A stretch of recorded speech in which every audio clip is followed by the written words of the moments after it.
fonctionner, c'est le métier de la création d'opérations. Donc on va accompagner des acquéreurs qui veulent reprendre une société, généralement dans le cadre de croissance externe. On va accompagner des cédants qui veulent céder leur boîte.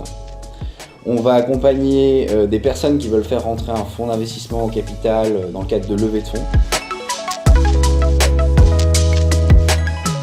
L'ADN en fait de Kérus, c'est de proposer une prestation dans ce qui existe de plus qualitatif dans notre métier. On retrouve notamment dans des cabinets parisiens qui font des deals de taille assez importante, mais en région, proche des patrons de PME. Alors la première chose en fait, c'est qu'une opération, ça se prépare. Une société, on peut peut-être le qualifier comme ça, c'est un produit complexe qu'on va mettre sur un marché. Et il est nécessaire déjà de bien comprendre le produit, bien comprendre la société, ce qu'elle a comme atout, ce qu'on va pouvoir mettre en avant dans le cadre de la vente. Également organiser patrimonialement la transmission. Puis après, il y a toute cette partie valorisation. Ce qui est important, c'est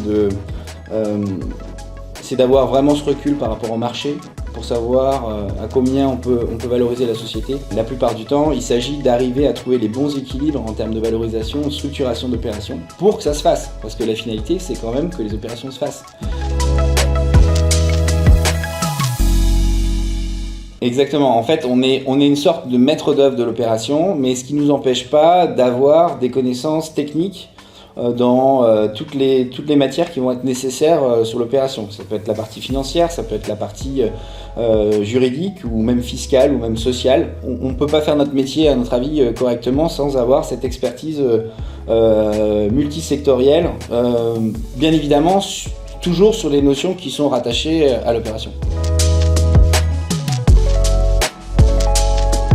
Alors la valorisation, c'est un sujet délicat et c'est un sujet qui est omniprésent dans notre métier. Nous, ce qui nous permet de valoriser les sociétés et de donner un prix qui se rapproche généralement du prix qu'on arrive à obtenir sur le marché, c'est justement parce qu'on connaît bien le marché et qu'on a l'habitude de faire des transactions, qu'on en fait tous les jours, que la valorisation, c'est le marché qui la dicte. Comme si vous avez une maison à un endroit dans une vallée où il n'y a pas d'acheteur, enfin vous avez beau faire tous les calculs et dire c'est 2 000 € le mètre carré, 5 000 € le mètre carré, si vous n'avez pas d'acheteur, combien vaut votre maison?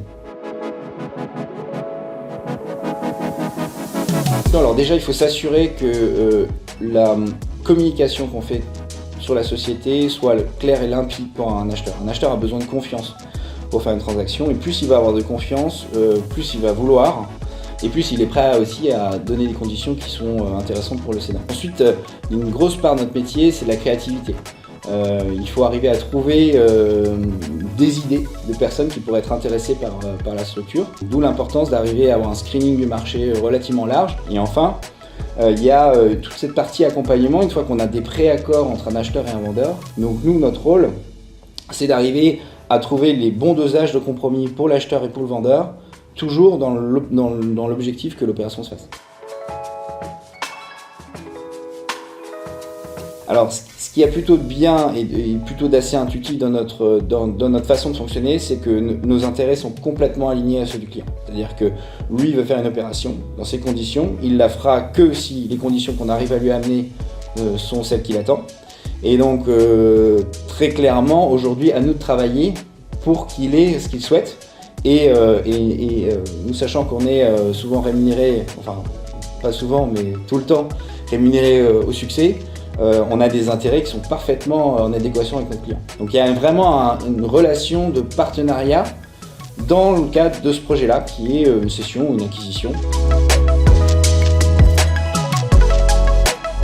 On pourrait dire qu'on est quand même un minimum flatté d'avoir des personnes qui nous confient le projet de leur vie. Donc c'est extrêmement valorisant pour nous et on a conscience de cet enjeu. C'est-à-dire que nous, on met tout en œuvre une fois qu'un dirigeant nous a choisis pour aller réaliser son projet.